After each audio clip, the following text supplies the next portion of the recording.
C'est toi qui commences, Hervé, pour nous parler justement de cette fiction inspirée d'un fait réel qui a défrayé la chronique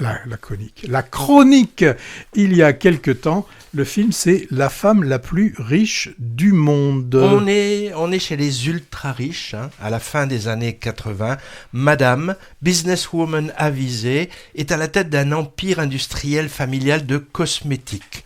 Alors, entre conseils d'administration, dîners mondains et familles proches un peu coincées, elle s'ennuie de cette vie bourgeoise étriquée jusqu'à l'arrivée tonitruante à ses côtés d'un photographe exubérant venu faire un shooting chez elle pour un magazine de luxe et qui va s'incruster auprès d'elle de plus en plus envahissant et de plus en plus intéressé.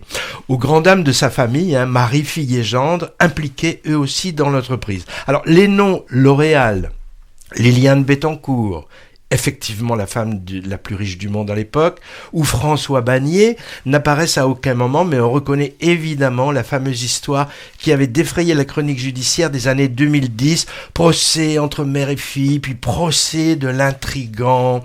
Bon, en parlant d'intrigant, intrigante idée, oui, que de tirer une fiction de cette histoire qui avait fasciné le grand public, le réalisateur a imaginé, brodé à partir des faits connus, notamment ceux exposés durant le procès qui s'était tenu, si je me souviens bien, à Bordeaux, en insistant sur l'aspect romanesque, sans être trop jugemental, donnant finalement sa chance peut-être à chacun des protagonistes, et il fallait de sacrés comédiens pour être à la hauteur du pari.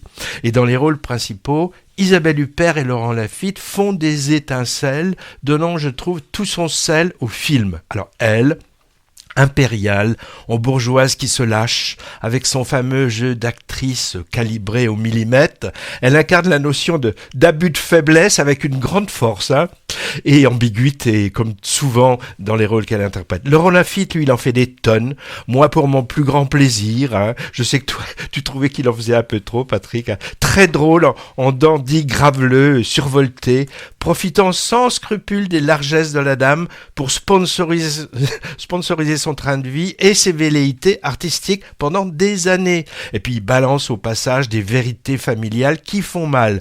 Il imprime au personnage un petit côté, je dirais, Oscar Wilde, par ses saillies provocatrices hilarantes, mais un Oscar Wilde en version vulgaire.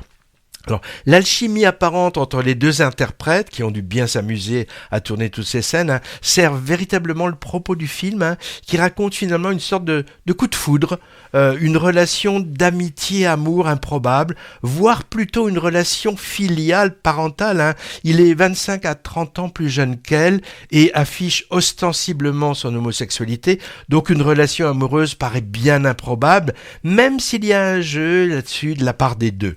Marina Foïs est excellente dans sa partition en retrait de fille héritière négligée, terne au début, mais qui s'affirme petit à petit face au danger que représente ce pique-assiette pour elle. L'aspect politico-financier de la galaxie pseudo-Bettencourt est légèrement effleuré, sans plus, mais on rappelle que dans la vie réelle, le prisonnier actuel le plus célèbre de France, Nicolas Sarkozy, et ses argentiers ont été soupçonnés d'aller chercher des enveloppes chez Madame pour financer illégalement leur parti. Je crois que l'affaire s'est terminée par un non-lieu. Bon, on peut pas être condamné à chaque fois non plus.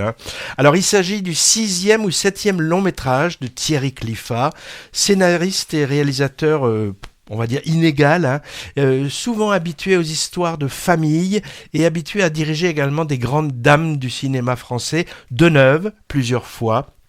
Et son précédent de 2024, Les Rois de la Piste, montrait Fanny Ardant en sorte de Mad Alton, dans une histoire de braquage familial que j'avais trouvé particulièrement ratée. Donc pour conclure, porté par un casting impérial, j'ai trouvé cette femme la plus riche du monde assez jouissif, forcément les trébuchements et démêlés publics dans la galaxie des ultra riches capitaines d'industrie, d'habitude si discret, c'est toujours fun. On attend avec impatience d'ailleurs une fiction par exemple sur Carlos Ghosn, mais qui pour incarner Rachida Dati? De nouveau la caméléone Isabelle Huppert peut-être, ou alors elle jouera carrément le rôle de Carlos Ghosn tellement elle peut tout faire. Patrick convaincu aussi? Un peu moins peut-être? Oh là là, un petit peu moins que toi, c'est sûr. Bon, j'ai trouvé que c'était une comédie assez intéressante. C'est vrai que Au niveau abattage, Isabelle Huppert et Laurent Lafitte sont là. Et peut-être que justement pour moi, Laurent Lafitte est un peu trop là. Il en est fatigant. C'est pas Laurent Lafitte lui-même qui est fatigant, hein, c'est le rôle bien évidemment qu'on lui fait jouer. Voilà, ça m'a un petit peu... À la fin, j'en avais un peu assez des pitreries et des insanités que pouvait sortir l'animal. Il y a aussi des trucs qui sont peu crédible. Tu sais, moi, quand il y a un film m'intéresse un petit peu moins, peut-être que je regarde certains détails, et quand je le vois faire des photos, je me dis, là, il aurait pu être coaché pour apprendre à faire des photos, parce qu'on sent très bien que quand il fait des photos, le Laurent Lafitte, là, la photo devrait pas être géniale derrière, hein, parce que non, c'est absolument, enfin, pour moi, assez mal foutu. Non, mais ça reste une comédie, et puis dans ce monde de cinéma où on a beaucoup de choses tristes à pleurer, rire un petit peu, c'est toujours intéressant. Et puis c'est vrai que Isabelle Huppert, je ne sais pas ce qu'elle ne saurait pas jouer. Tu l'as dit, pourquoi pas, elle pourrait jouer Carlos Ghosn, elle pourrait jouer Sarkozy, elle pourrait tout jouer. Voilà ce que je pensais de ce film, La femme la plus riche du monde. Alors,